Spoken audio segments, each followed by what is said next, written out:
గడిచిన 112-113 రోజులుగా గన్నవరం మాజీ శాసనసభ్యుడు వల్లభనేని వంశీమోహన్ గారిని ఉద్దేశ్యపూర్వకంగా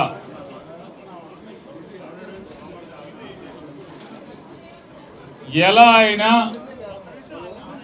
వల్లభనేని వంశీ గారి మీద కక్ష తీర్చుకోవాలి,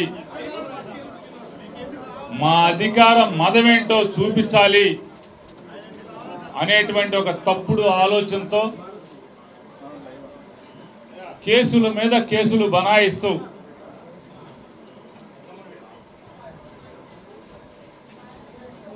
పద్నాలుగు సంవత్సరాల క్రితం నాకు వంశీ అన్యాయం చేశాడని ఒకడు ఇవాళ వచ్చి ఫిర్యాదు చేస్తాడు. 14 సంవత్సరాల క్రితం, 9 సంవత్సరాల క్రితం వంశీ నాకు అన్యాయం చేశాడని చెప్పని ఇవాళ 9 సంవత్సరాల తర్వాత ఒకడు వచ్చి ఫిర్యాదు చేశాడంట. వీళ్ళు కేసు కట్టి అరెస్ట్ చేశారు. ఇట్లా ఏది కూడా కేసులన్నీ కూడా ఒక్కసారిగా కాకుండా ఒక కేసులో బెయిల్ వస్తుందంటే ఆ ముందు రోజు ఒక ఎఫ్ఐఆర్ చేస్తారు. ఆ కేసులో మళ్ళీ బెయిల్ వస్తుందంటే మరొక కొత్త ఎఫ్ఐఆర్ సృష్టిస్తారు. ఇలా కేసు మీద కేసు, కేసు మీద కేసుతో తప్పుడు కేసులు బనాయిస్తూ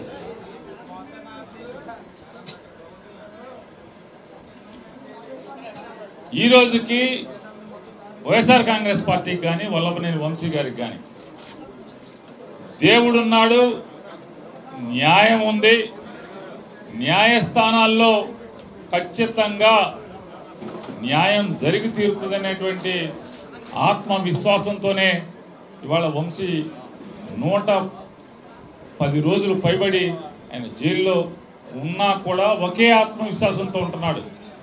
ఎన్ని తప్పుడు కేసులు పెట్టుకున్నా కూడా న్యాయస్థానాల్లో ఖచ్చితంగా అంతిమంగా న్యాయం నాదే అవుతుందని చెప్పినటువంటి అచంచలమైన ఆత్మవిశ్వాసంతో ఆయన పోరాటం చేస్తున్నాడు. చివరికి వాళ్ళు దిగజారి కూటమి ప్రభుత్వం నారా చంద్రబాబు నాయుడు, నారా లోకేష్ నాయుడు వీళ్ళందరూ కూడా దిగజారి అంటే మానవత్వం కూడా మరిచి అతని ఆరోగ్యాన్ని క్షీణింపచేసి తద్వారా అతన్ని ఏదో రకంగా ఆరోగ్యం క్షీణించడం ద్వారా మరణించాలనేటువంటి నెపంతో అతన్ని ఏదో ఒకటి చేయాలనేటువంటి దుర్బుద్ధితో మాత్రమే ఇవాళ ఇంత తతంగం నడుపుతూ చంద్రబాబు నాయుడు గారికి జైల్లోకి వెళ్ళంగానే 1,00,000 రోగాలు వచ్చేస్తాయి, వాళ్ళు రోగాలు ఉన్నాయని చెప్తారు. వెంటనే అందరూ సానుభూతి చూపించాలి. అచ్చెన్నాయుడు గారికి అప్పుడే పైల్స్ వస్తాయి, వెంటనే పైల్స్ ఆపరేషన్ చేయకపోతే గుండె ఆగిపోద్దన్నంతగా హడావుడి చేస్తారు. కానీ ఇక్కడ వంశీమోహన్ దాంట్లో శ్వాసకి ఇబ్బంది ఉన్నా గతి లేని స్థితిలో కోర్టుకి అప్పీల్ చేసుకుంటే గాని రాత్రిపూట శ్వాస ఆగిపోకుండా ఆక్సిజన్ మెషిన్ని అంటే సిప్యాప్ మెషిన్ని జైల్లో అలౌ చేసి ఆర్డర్ తెచ్చుకుని తద్వారా ఆయన తన రుగ్మతని అధిగమించేటువంటి ప్రయత్నం చేస్తుంది. ఓ జైల్లో కోర్టు రక్షించింది కాబట్టి వంశీని మనం నాశనం చేయలేకపోతున్నాం. కాబట్టి కస్టడీ పేరుతో తీసుకొచ్చి పోలీస్ స్టేషన్లో వేస్తే అక్కడ ఆక్సిజన్ ఉండదు కాబట్టి ఏదో రకంగా బలైపోతాడు అనేటువంటి తప్పుడు ఆలోచనతో కస్టడీకి తీసుకోవటం, కస్టడీకి తీసుకోవటం, అతని శ్వాసకి ఇబ్బంది అయి పరిగెడుతుంటే వాంతులు చేసుకుని కింద స్పృహలైన పరిస్థితుల్లో పడిపోతుంటే అంతా బాగుంది అని చెప్పి బలవంతంగా తీసుకెళ్ళిపోవటం. ఫైల్స్ ఉన్నోడికేమో రమేష్ హాస్పిటల్లో వైద్యం కావాలి, లేకపోతే చచ్చిపోతాడు. ఈయనకేమో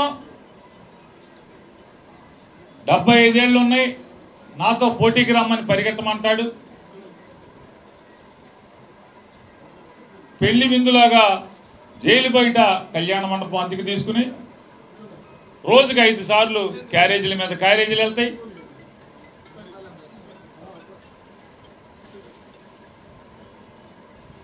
రోగాలు ముదిరిపోయినాయని చెప్పని ఆయన బయటకు వచ్చేయాలి, రాజకీయాలు చేసుకోవాలి. హాస్పిటల్కి వెళ్ళా ఈ రోజు కూడా నారా చంద్రబాబు నాయుడు గారు ఆరోగ్యం నాశనం అయింది అనేటువంటి కారణాలు చూపించి బెయిల్ మీద వచ్చిన తర్వాత ఒక్క అరగంట కూడా హాస్పిటల్కి వెళ్ళలేదు. అక్కడి నుంచి రోజు రాజకీయాలే, ఈ రోజుకి రాజకీయాలే. ఆ రోగాలు ఏమైపోయినాయో భగవంతుడికి తెలియాలి. కానీ వంశీకి ఊపిరితిత్తుల సమస్య ఉన్నప్పటికీ కూడా ఇవాళ అవన్నీ కూడా హాస్పిటల్లో షుగర్ లెవెల్స్ గురించి కానీ లేదా రెస్పిరేటరీ ప్రాబ్లమ్స్ ఏమేమి ఉన్నాయో ఆక్సిజన్ లెవెల్స్ కానీ ఇవన్నీ పరీక్షలు జరుగుతుంటే నిజంగా వంశీ గారి శ్రీమతి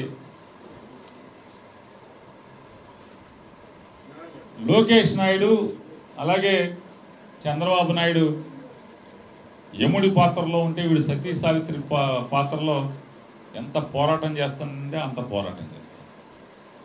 ఇవాళ ఆవిడ ఆ న్యాయ పోరాటంలో గెలిచే ఇవాళ భర్తని బతికించుకుంటాకి ఆయుష్ హాస్పిటల్కి కోర్టు నుంచి హైకోర్టు చెప్తే కానీ ఆయుష్ హాస్పిటల్కి పంపనటువంటి దుర్మార్గమైనటువంటి తప్పుడు ప్రభుత్వం ఇవాళ మనం చూస్తున్నాం మన కళ్ళ ముందు.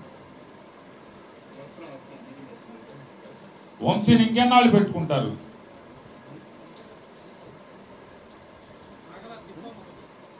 ఈ తప్పుడు కేసుల్లో బనాయించిన కేసుల్లో మా అయితే ఇంకో వారం పెట్టుకోగలరు, ఇంకో 10 రోజులు పెట్టుకోగలరు, ఇంకో 15 రోజులు పెట్టుకోగలరు. వంశీ ఖచ్చితంగా బయటికి వచ్చి తీరుతాడు. గన్నవరం నియోజకవర్గంలో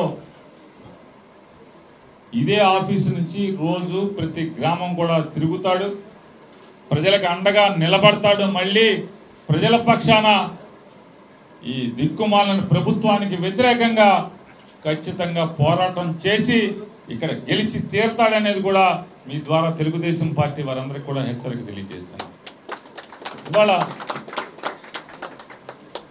ఇవాళ కార్యకర్తలందరితో కూడా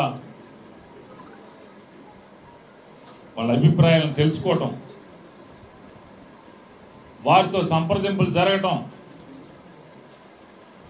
మేమందరం ఇక్కడికి వచ్చింది గన్నవరంలో ఉన్నటువంటి వైఎస్ఆర్ కాంగ్రెస్ పార్టీ కార్యకర్తలందరికీ ధైర్యం చెప్తాకు వస్తే ఇక్కడికి వచ్చిన పరిస్థితులు చూస్తే, కార్యకర్తలు మాట్లాడే మాటలు చూస్తుంటే ఇలా మేము ఆశ్చర్యపోయే రీతిలో అద్భుతమైనటువంటి ఆత్మవిశ్వాసంతో వీళ్ళందరూ కూడా ఇక్కడ ఉన్నారు.